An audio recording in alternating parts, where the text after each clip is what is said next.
everyone, welcome back to TV Guys, the show hosted by two podcast TV good-looking guys. I'm Matt. I'm Brian. And that was our first take. We didn't mess it up the first time. There's not a tag at the end of this episode with Matt's mess up. Listen, you don't need to shame me like this. I shame myself just fine without your help. That's true. I've made it a profession at this point. I am the spokesman of Embarrassment 101. That doesn't even make sense either. Again, I'm just saying words. I don't know what I took before coming on here, but it wasn't the right thing. Well, for it to be embarrassment, don't you actually have to feel some shame? Because I feel like you don't care, which kind of defeats the embarrassment purpose of it. I don't. Yeah, I don't feel ashamed. You know, it's moments like this that make, so I watch Markiplier on YouTube, okay, and he has an editor, but his editor actually gets paid, probably pretty well. Yeah. And so he does a lot more work than you would ever be expected to do. But yeah. I love it when Mark will screw up and he knows he screwed up. And he just Lixie, and his editor's name's Lixie, and so he just says this, he's like, Lixie, blow it up. And then he just does this explosion on screen and then starts from a new spot. And so it's kind of like a running gag. And so to me, that goes through my head whenever I just completely bomb and mess everything up. It's like, Brian, blow it up. And then we start over. The worst I ever did to myself was a couple years ago. We talked about cartoons, and I said, I'm going to throw in a bunch of cartoon sound effects. And then editing it, I'm like, now I actually have to do that. And I did, but it was so annoying. What's wrong with me? Why did I do this? So we're talking about Community because they still haven't made the movie yet. Not yet. And, if you went to go see the Mario movie last month, Mario Galaxy, then you got to watch Donald Glover run around for an hour and a half and go, Yossi, and get paid probably millions of dollars to do that. Yeah. Meanwhile, we couldn't even get one single "Let's go" from Chris Pratt. Not one. No. But we are here to talk about one of the best episodes of Community, the paintball episode. Agreed. Yes, that one. No, not the other one. No, not that one either. Nope, not that one. That one. That's the one we're talking about. The best one, right, Brian? This is the best one. I think I think so. The first one is also good. I definitely would not even consider the seasons 4 or 6 paintball ones. Yeah, the one the time travel, or not time travel, but the darkest timeline paintball one. Yeah.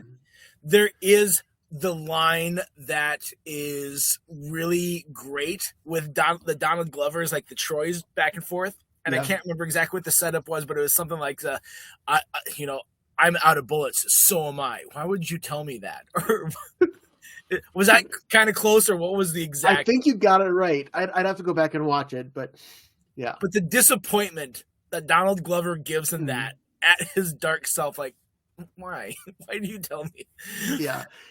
It was risky because the first paintball episode was a really good episode, and a lot of times doing a sequel to a theme episode doesn't go as well, but they took it in different directions with the Western and then Star Wars themes, which is weird on paper to say we're going to have two-parter. It's going to be Western and then Star Wars, but it worked.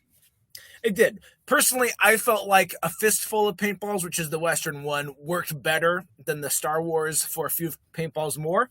But I mean, you kind of lump them both together. It is a two-parter episode, but I really loved the vibe that they leaned into in the Fistful of Paintballs. I think that they just killed the Western theme so well. I like the theme better, but I liked the episode of the second one better because it's not often you get the study group and all the extra Greendale characters like Leonard and Vicky and everybody all working together. I like that. That's true. It was a good Pierce moment. One of the few really good Pierce moments when you actually feel okay to root for Pierce, because he is a hard character to root for, and that is half the point of him. But this was before Chevy Chase really, really pissed off Dan Harmon enough that Harmon was trying to tank his character, and so he still was giving him a little bit of redemption at certain points, and we see that with this arc, which I think works. There are a lot of moments, especially in the first 2 seasons, and this is definitely one of them, where they could have made Pierce a great character. They were right there. Yeah.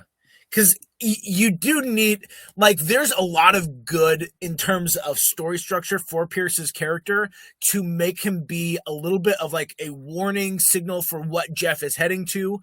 And so the reason he kind of mentors, in a way, Jeff a little bit is there's a really unique relationship there that Jeff doesn't want to become like Pierce, but Jeff can maybe make Pierce better. But then there is some things that Pierce does actually do right that Jeff can learn better. And so, like, I really like that relationship, and it is better and nuanced and smarter in those first 2 seasons before they kind of just throw that out because of Chevy Chase and how he is on set. Yeah. So it's unfortunate, but you understand his role with that. Doesn't mean you have to like him. It doesn't mean that you definitely shouldn't agree with like 90% of what he says. Yeah. But he has a role in this show before he got character assassination. Yeah. I didn't watch the Chevy Chase documentary or Chevy Chase. Did you watch that one? I haven't yet. I'm sure I will. I just haven't. I've seen clips of it. And I'm not sure even like right now if the goal of it is redeeming Chevy Chase, telling his side of the story, or like you think Chevy Chase is bad? Look at how bad he actually is. I have no idea where they went with it. Interesting. I was just watching the Pod Meets World, which is the Boy Meets World rewatch podcast, and they were interviewing Marisol Nichols, an actress who was on Boy Meets World, and both her and Ryder Strong had interviewed for vacation movies. She was the daughter in the Vegas vacation movie. And she was saying how Chevy Chase was really good and like really sweet to her in the audition. And then Ryder Strong, who I guess auditioned for one of the movies to be the son, he was like, "Oh no, he was horrible to me," just straight up. Yeah, I could see that too. Which doesn't shine a good light when a man is very kind to a younger lady versus to a boy. So yeah. Well, let's talk about these episodes because we'll kind of go through. In other times that we've done these shows where we've talked about an episode and we've watched it through and we're just focusing on one episode or 2 episodes, we'll take our time and we'll go like scene by scene. We're not quite going to do that with these because it is 2 episodes. It's an hour long, and a lot of times when we do that, we end up going way long. And we've already been recording for like 6 or 7 minutes, so I mean, we've already burned our clock here. So. Yeah. We're going to hit kind of the highlights, but we'll also talk about specific moments and general things. So one of the things that I want to hit on before we get into this with this first episode, the better one, Fistfull of Paintballs, is our first introduction to Annie sets this precedent where we see Annie's introduced, and it's a great character interaction to be like, look at how BA I am, and it really sets the tone for the whole episode because she shows up. There's the still frame of the Ace of Hearts that she is, her kind of like a code name thing. And so it's setting you up like, oh, they're all going to have these code names. And it kind of confirms that next with Jeff. And as it goes along, keeps showing all the different cards that they are. And you just kind of think it's some sort of alias thing. But it sets this tone that I wouldn't call it a twist, but it kind of was a cool thing to like reveal. Here's the point behind that. Was later in the episode, we find out that they were using these cards to vote, are they going to keep Pierce in the group or not? And the way that they slow burned that through the episode, I thought was really strong thematically and a good literary technique. Do you want to talk now or later about Annie being the one red card? Oh, we can talk about it now. Okay. So I was thinking about it, and correct me if I'm wrong, but most of like the big Pierce Annie moments, I'm thinking of more so in like season 3. There's the whole thing where he gives her money to be in the show. What would she have had with Pierce in the first 2 seasons leading up to this to make her the only one to vote him to stay? Was season 2 the first documentary one where he fakes sick? Oh yes, there was. Yeah, and he said that. Oh, you're my favorite. Yeah. So it's established in the season that she's his favorite, and I don't know when that's established. It probably isn't that documentary episode. Yeah. But we kind of see him have a little bit more of a shine to her than he does to the others. He's really harsh and mean to all the other ones. Yeah. But with Annie, he has a little softer than he does with anyone else. Mm-hmm. But it's kind of also in her character, because everyone kind of is that way, that they all, except for maybe Troy, treat her a little bit with kid gloves, that she's like innocent Annie and the kind of protector. And I mean, it goes to that line in the whichever episode it was where Jeff's like, Annie's pretty young, we try not to sexualize her. Oh, that's right. I want to say that was the debate episode. I can't remember what they all blend together for me. I'd have to do a full rewatch, and I just did that 2 years ago. Yeah. So, I mean, it is perfectly in line with her character, and the Fistful of Paintballs, we get the most Annie growth in it. She's not the main character, but she feels pretty close to the main character, especially with her being introduced right away. I think it is, because I mean, your mind goes to Jeff, but all Jeff really does is whine about the Black Rider's appearance, really. Yeah. Which, now that you bring that up, one thing that I want to say before we talk about Josh Holloway, because what a great stunt casting that is for this episode. I love that this episode, when we're talking about the vibe, this episode does so good of doing these very serious lines, similar to like the Law and Order Dick Wolf episode, where it's like they're going to give. They understand the assignment, you know. Yes. The writers put these really like cheesy Western lines that could sound like pretty cool, but coming from different people than who we have in here. So they go between like, here's your serious one-liner, and then they kind of break it with something like not as serious, and like they do that multiple times. They also do it in a few paintballs more. Like one of the lines I love was the we were gonna shoot him, when they have Pierce like, we were gonna shoot him, but then he said something that made us stop. Tell him what he told us. Don't shoot me. Like, the dumb, great line. It's so stupid. And so Community and Fistful of Paintballs, they have a number of these. And one of them that I really liked when we talked about Black Rider was Jeff, when he's getting ready to text, like, all right, Black Rider, now let's see who's attractive. And Troy just, dude, you have a problem.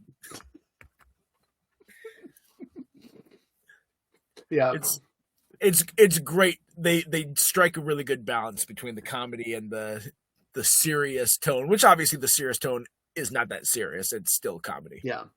And Jeff isn't always obsessed with like needing to be the most attractive one, but there's a couple different times that he brings that up.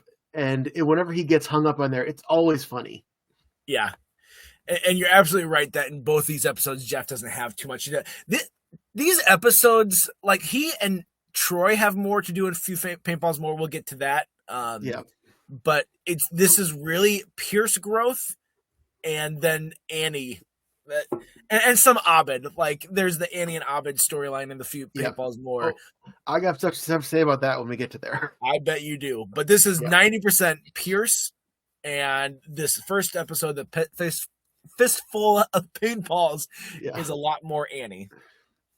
No, agreed. And you talk about Josh Holloway, and so this is right in the it would have been right at the end of Lost. So right at his peak, everyone's seeing him as Sawyer on Lost, and it's a huge show. I mean, he's really not nearly as much in the spotlight now. I'm not going to say that is his whole career, but I feel like he doesn't have the current star power that he did in 2010. Yeah, you're right. I thought this, because you know how like you remember things when you were younger, and so I remembered when this episode came out, and you know the advertisements for it, and I wasn't watching Community at the time. Like, this week, special guest Josh Holloway. I'm like, Josh Holloway, and I thought that was like right in the middle of Lost, but as I look it up and confirm, you're right. This is at the end of the Lost, those 6 seasons. So So you watched Community at this point? I hadn't. No, I actually hadn't watched Community until like 2019. That was my first watch through. Yeah. How did I not know that? I thought you and I watched Community back when it was airing together. No, I wasn't cool enough. No, it was one of those shows I'm like, I don't know if I'll end up watching that. And I can still remember some ads like that 30-second spot. Yeah. I remember that. But I never watched it. But the reason why that one stood out is because I was like, maybe I should watch this. Maybe I should watch Community. Like that, Josh Holloway being in it, Yeah. it was enough for me to be like, I might start this new show. But it was already in the second season, and I just never got around to it till 2019. So no, I was at an office watch party when the very first episode of Community aired, and we just watched it right after. So I was a day one Community fan from when it aired. Nice. Yeah, I watched the season premiere of Parks and Rec, and then I watched one more episode. I'm like, this is too hard. This is trying too hard to be like The Office. And then I watched season 3 premiere, and they did that like recap, and I'm like, oh, this is actually really funny. And then I had to go back and watch seasons 1 and 2, and that's when I got caught on that. Yeah. Speaking of NBC comedies. Yeah. So what do you think are the best moments from the part 1, Fistful of Paintballs? I think we can maybe just go one episode at a time just to have a little bit of structure. Yeah. I think so. Since we were talking about him, I think a lot of the Josh Holloway stuff was really good just because he was perfectly planted into this. And so you get to see, like he gets to be the comedy intimidating type. And so you can understand why they're all like, oh, this guy. And there's some really cool action pieces, like the way they filmed this too, like the Russo brothers before Avengers. This was them earning their keep. And I'm like, there's this shot of like an action shot when he's facing off against the 7, and he does like this little spin move, and it's slow motion as the paintballs are coming at him, and he dodges them, and then he like does these shots at them too. I'm like, this is such a good engaging action scene for such a stupid NBC comedy show. Yeah. And they, like I said, understood the assignment. They gave us a very good, well-paced episode. Yeah. And so I think a lot of his stuff was great. And then you see him quote unquote break character as Pierce does his fake heart attack. Yeah. What a great way for him to go out. I know. And I feel everybody else they know Pierce. And that really shows how much of an outsider is. I love that Abed says, yesterday he did it to get out and give me a stick of gum. and Josh Holloway, he hits it right in the head. He's like, you guys are all terrible people. Like, even though they're right, still, like, that's just the nature of Greendale. Like, why do I go here? Why am I here? He was taken pretty much from another show and put into this, and that's why he works so much. No, absolutely. What about you? What's something that you really liked in this episode? Well, 2 comedy moments. One, I love when, of course, everyone's in the Westerns, and the dean is dressed like the girl from Dukes of Hazzard. Of course. And he's like, they want to get into the cabinet that has all the paintball supplies, and he's like, the key's in my pocket, and then like leans his chest over to Jeff. Oh, okay, I'll get it then. It's like, you don't need, like, he wanted Jeff to reach into his pocket. His arms aren't tied. Like, is this the episode with the very well delivered line from him, or is why does this keep happening? Yeah, that was his introduction. I love it. He's so good as the like at his wit's end character in this episode. Because I think that led us into the flashback. So the flashback is everyone's in their Western gear, and it's all like a fun, happy picnic. And they announce that it's paintball assassins, and they all go have the worried face. And Dean is like, "Don't worry, there's not going to be that valuable prize. The prize is $100,000 cash." and like they're all standing in shock, but it's like, how does everyone get guns and then get away unscathed? You know? I know. It's like the beginning of the Hunger Games when they all have to grab their stuff, and some people just go for the woods. That's a perfect analogy. And I'm sure, like, Fat Neil, he's unarmed at the beginning of the episode, so I'm sure he was one of those that was like that. But for the amount of guns that there are, it does, of course, because it's fiction, guys. Yeah. It's hard for me to stomach the timeline that they give, where it's like, oh, it's been 5 hours, but yet you're able to create this speakeasy, and like, the way that they talk about it, and obviously they're playing it up, and Pierce playing it up of like, oh, it started with a dream, and then like when they're having dinner, it's like, oh, the Twinkies are good tonight, like talking like he's been here for days or years or whatever. Yeah, it's so stupid, and it kind of rubs me slightly the wrong way that like you're acting like this wasn't just 5 hours ago, but then they're living like we've been here for so long. I must have missed that it was only 5 hours, because when they're having the Twinkie feast, it's dark out, or it was daytime earlier. So I thought it was a longer period of time. Yeah. It was somewhere in that time that Pierce gives the timeline of 5 hours. Wait, but then part 2 is back to daytime. So were they there overnight? Must have been. I think we're thinking about this longer than the writers actually did. Probably were. One last comment from part 1. So they're all mentioning how Pierce is a villain, and everyone starts talking over each other, different things he's done. I love, if you listen closely, Abed says he raped the Duquesne family, which is from the what's it called, Dungeons and Dragons episode. And that was in a response to like he's been such a villain this year. Like, I haven't been a villain. They all have these like and like they all have this stuff that he's done, and just immediately Abed's ready with that.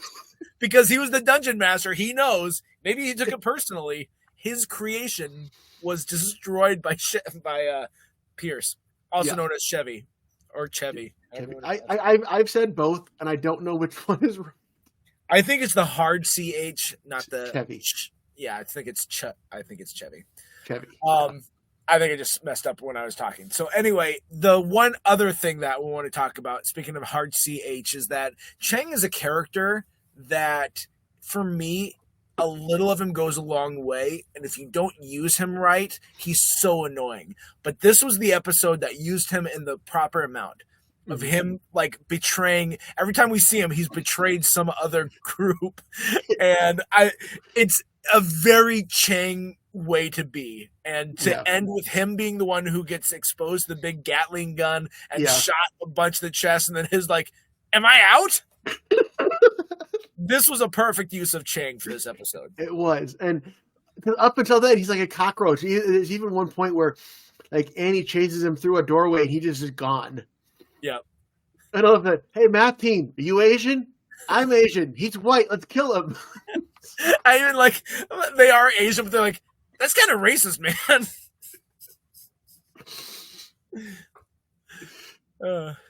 But doesn't he respond like, but it's true, or like, I don't know. Like, yeah, I think so. And then that leads us right in. I mean, the ending of Chang being like surviving until the end leads us into part 2, which is suddenly it's Star Wars, complete with the Star Wars crawl and everything. For the credits, that is. That's what it was. That wasn't a no, was the response.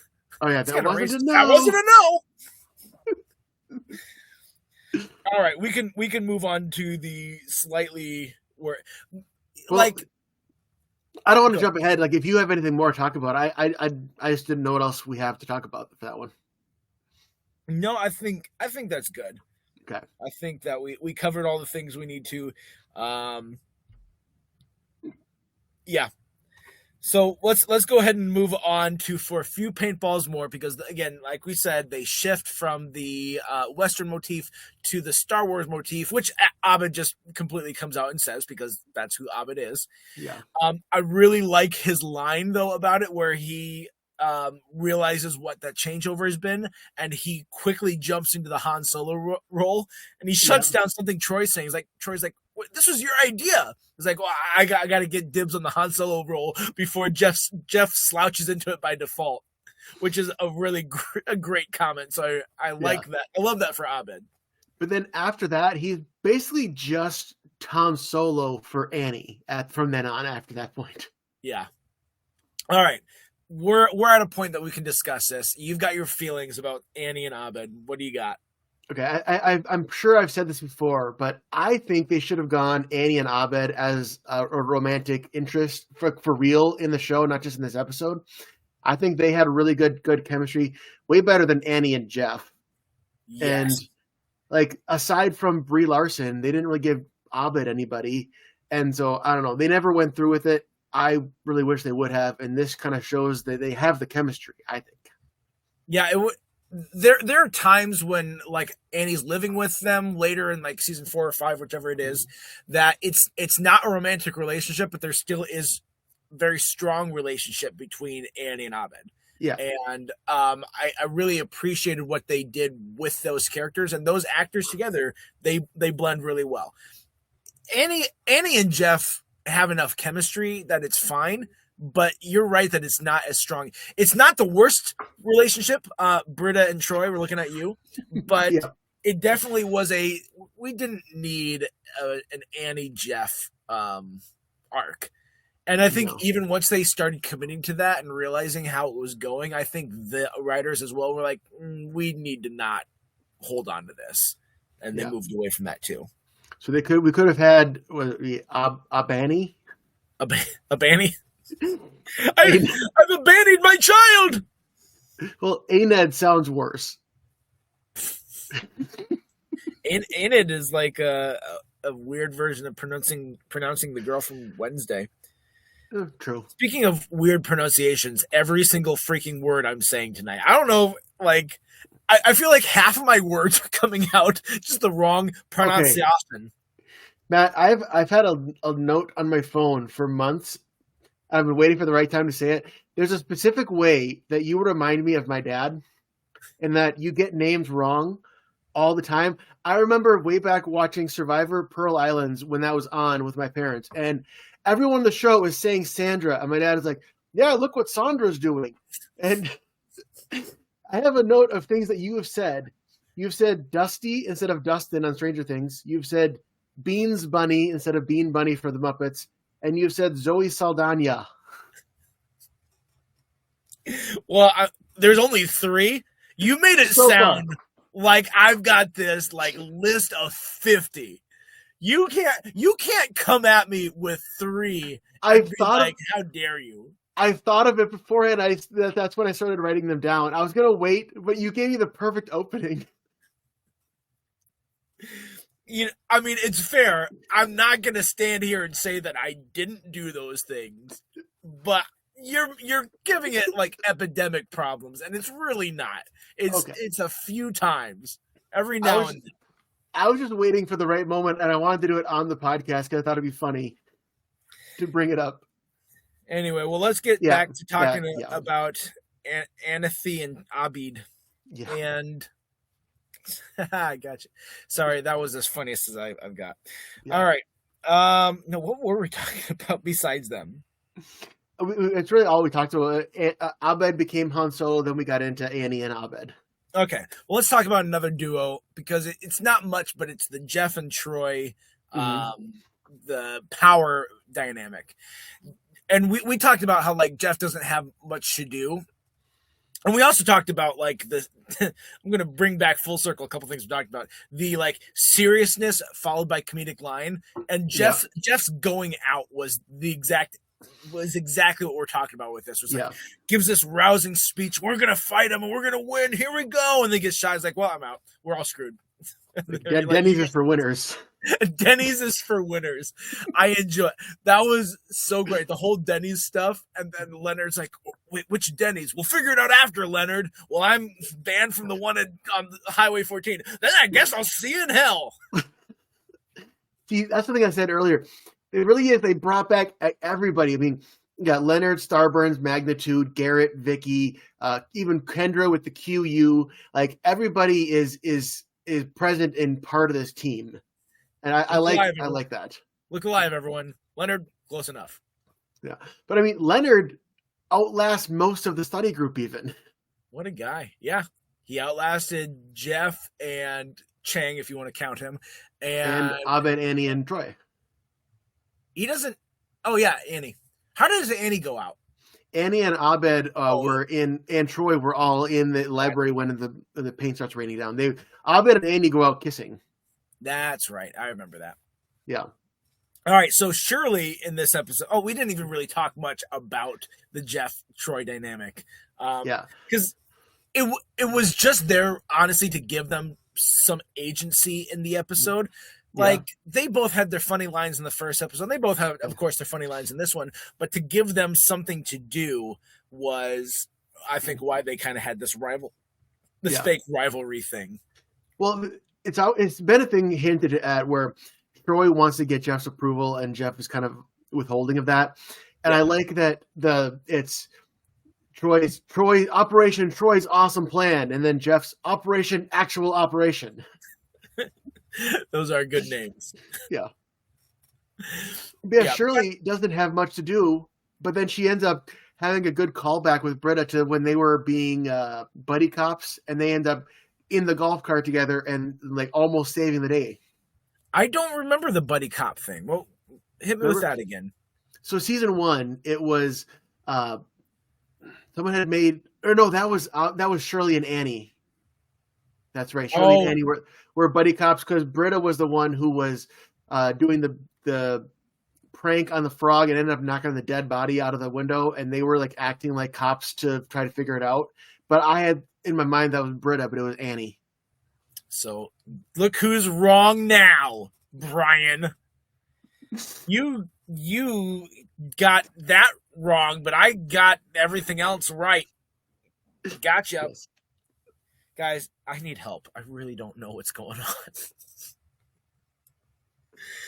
But Shirley has something to do finally, because she's kind of just like, I'm just missing my episode of CSI, or I'm ready to go. I need to pump, and you know those jokes. And then so they're finally like, well, we'll let Shirley kind of shoot and be a BA for a little bit, and almost win.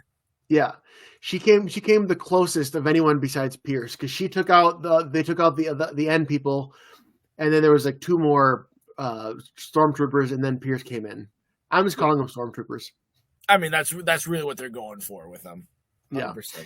And we haven't even talked about the fact that this was all set up by Dean Spreck of City College, like the rival college, which is something that's come up multiple times. You know, like the Rocket episode was them sabotaging Greendale.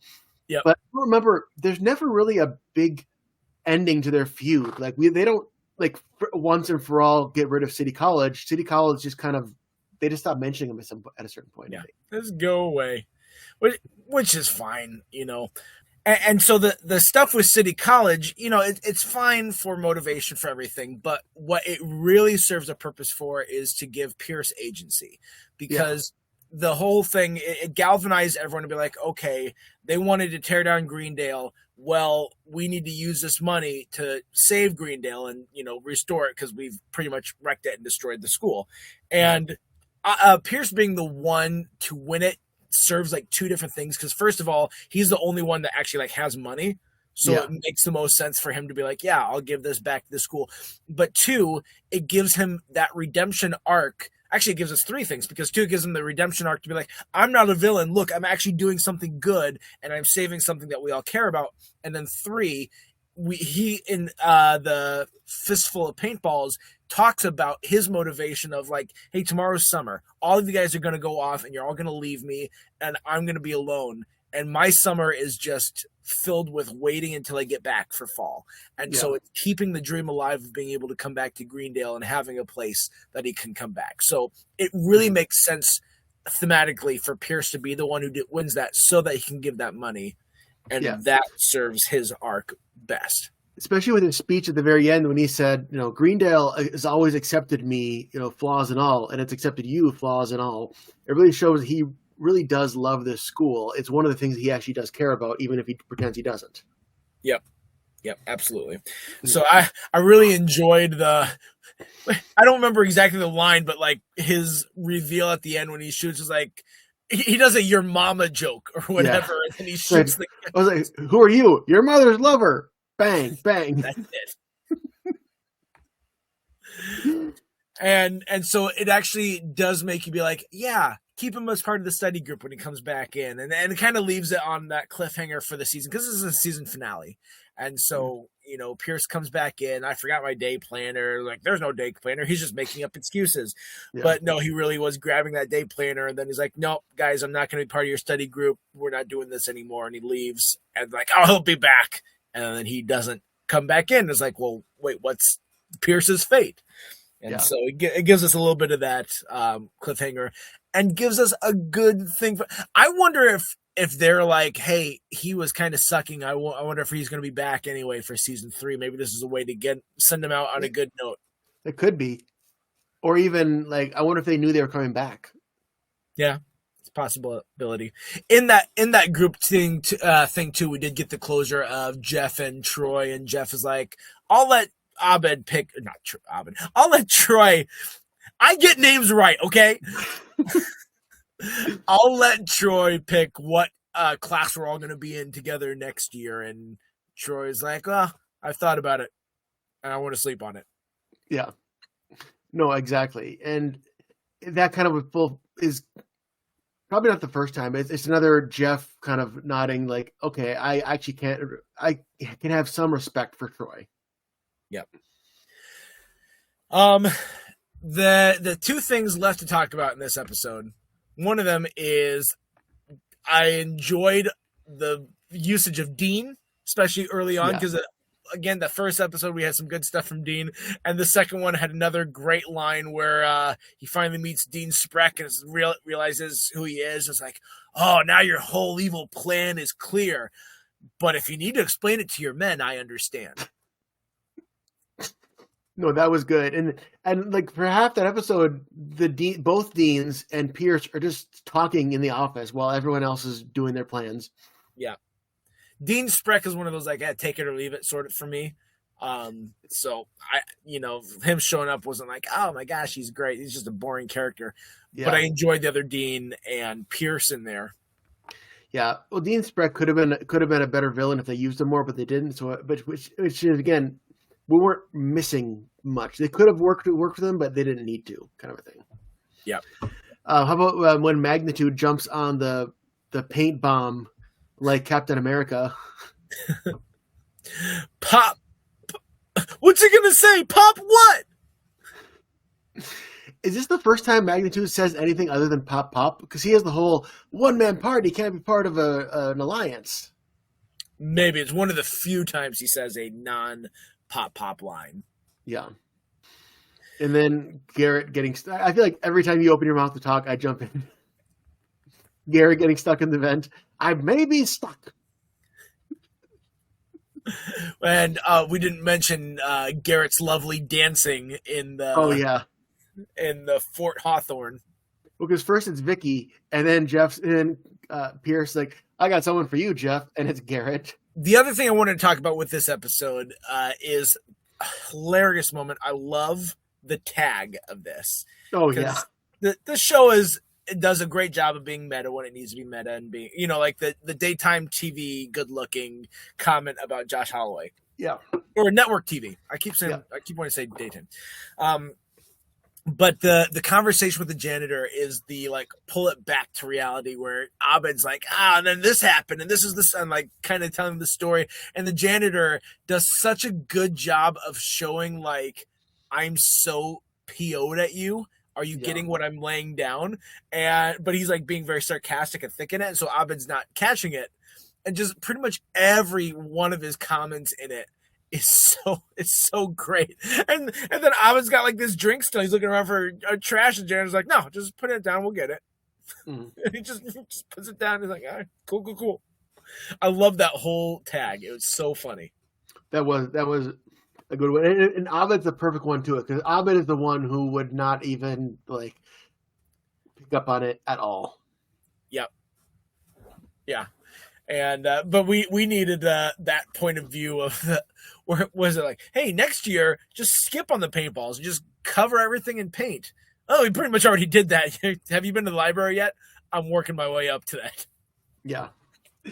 And we said earlier, so they did paintball in season 1, then here in 2.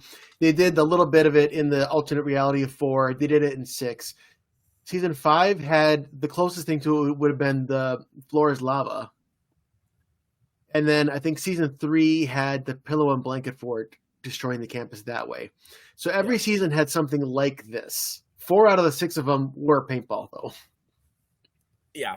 And paintball's a good theme, but when you're talking about it like that, and there's the 4, like This is clearly, to me, this is clearly the best. The original one was pretty good too. The original one is just the plain and simple. We needed an action movie, so this is how we're going to do an action movie, and it went over so well. They're like, how can we bring this back? And they did. They did it well by channeling it into the Western and then the Star Wars thing. Yeah.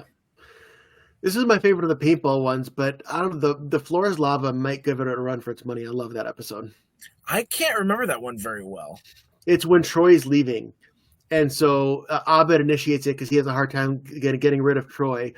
And they do things where they have the chairs and they're inching the chairs forward. And that time Shirley has like the Shangri-La building like Pierce did.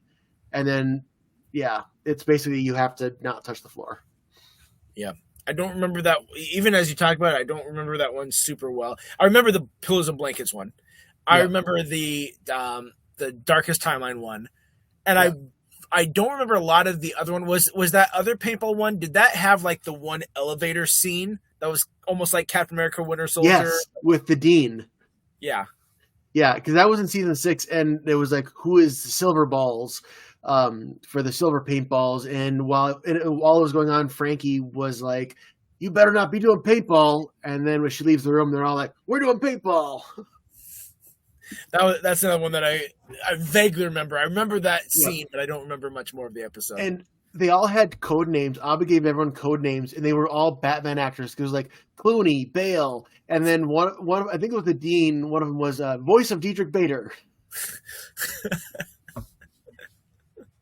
Nice. Yeah.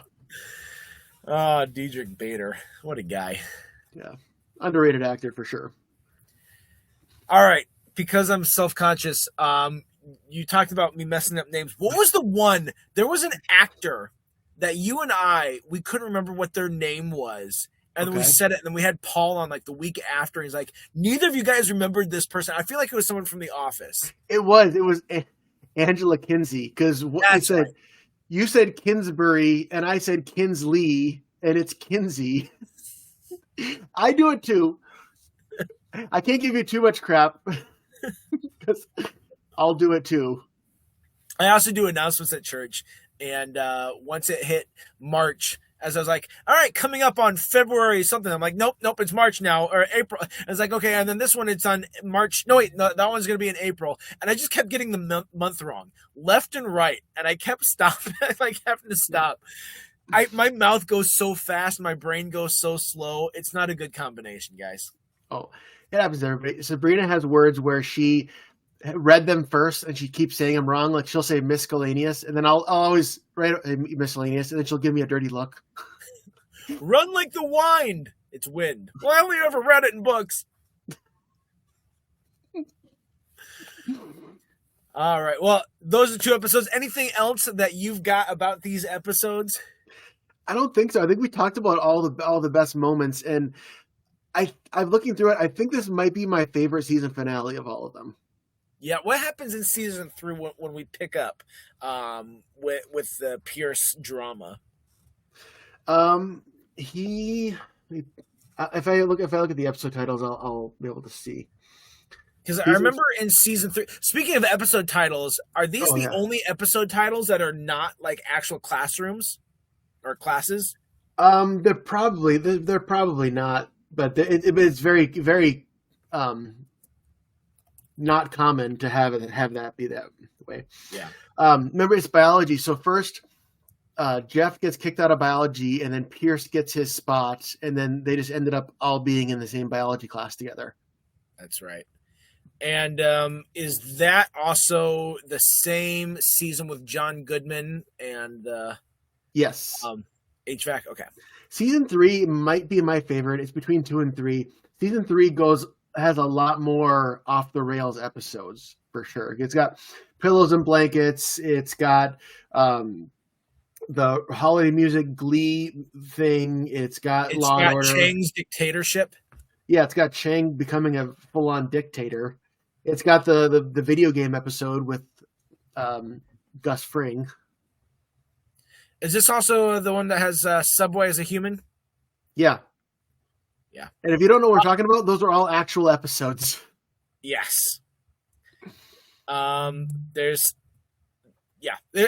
a good season. You're right. It's a good season. it's weird, but Mhm. that's what to me. I'm like when people call season 4 the gas leak season, Yeah. and yet season 3 has the ghost of John Goodman cheering on Donald Glover in an air conditioning battle. Like that to me is off the rails, guys. I don't know what to tell you. Yeah. I love that line because you have the whole thing at the end where the air conditioning the air conditioning school is like a cult within the Greendale, and then Troy is like their messiah. And even later on, he says, "Yeah, I told them they have to act like a regular school. I can do that because I'm their messiah." Nice.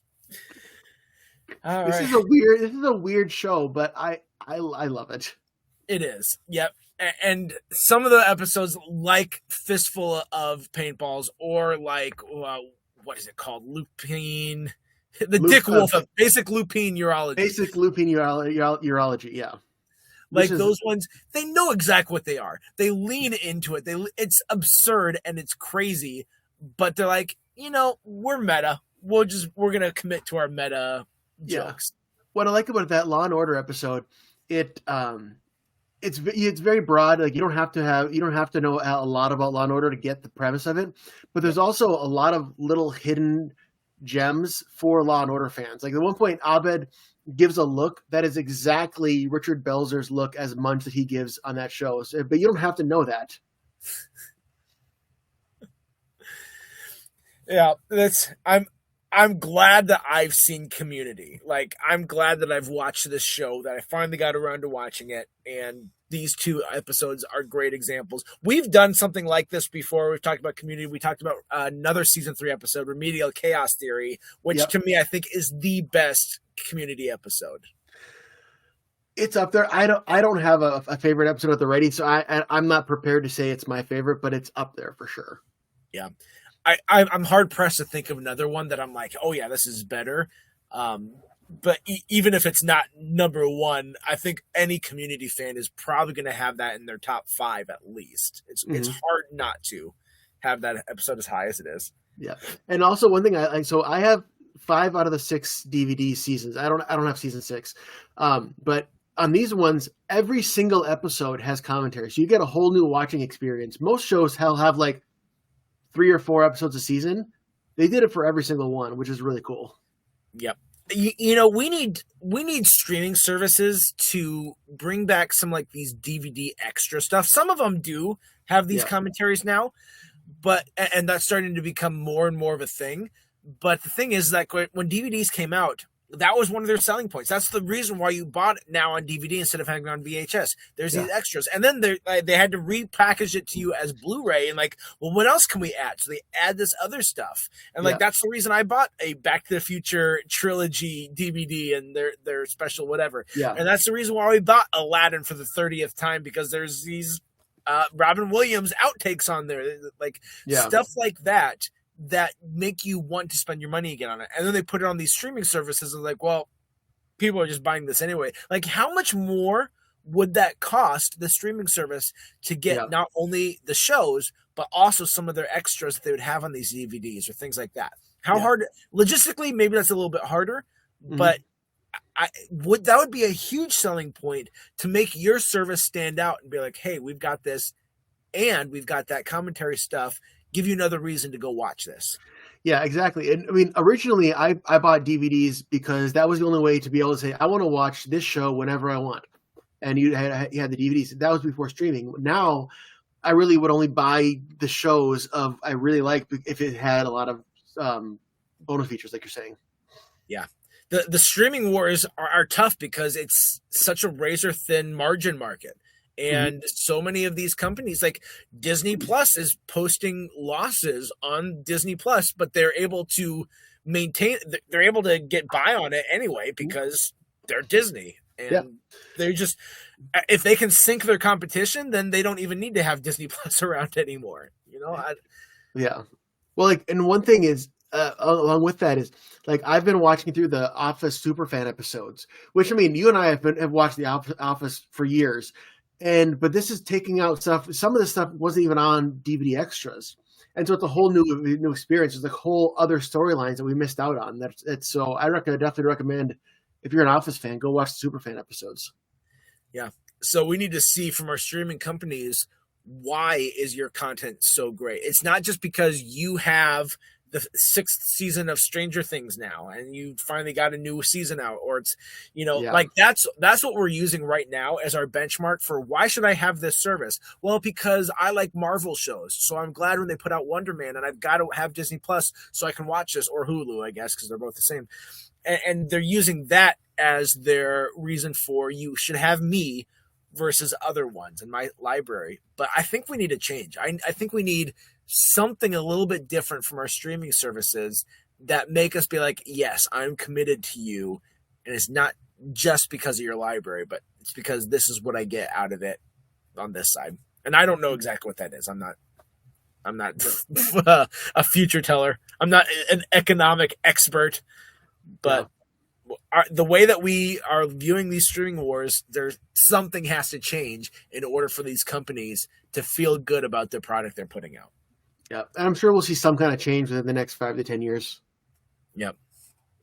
And it better not be AI deciding our watching habits and then creating personalized AI stories for us that are just void of everything, but it's just there to have as background noise, because that definitely could be something, even though that would cost you so much as a company, because AI is also losing money hand over fist, and people are realizing, oh, this isn't as profitable because people aren't spending money on it. They just like, oh, AI, let me use the free AI.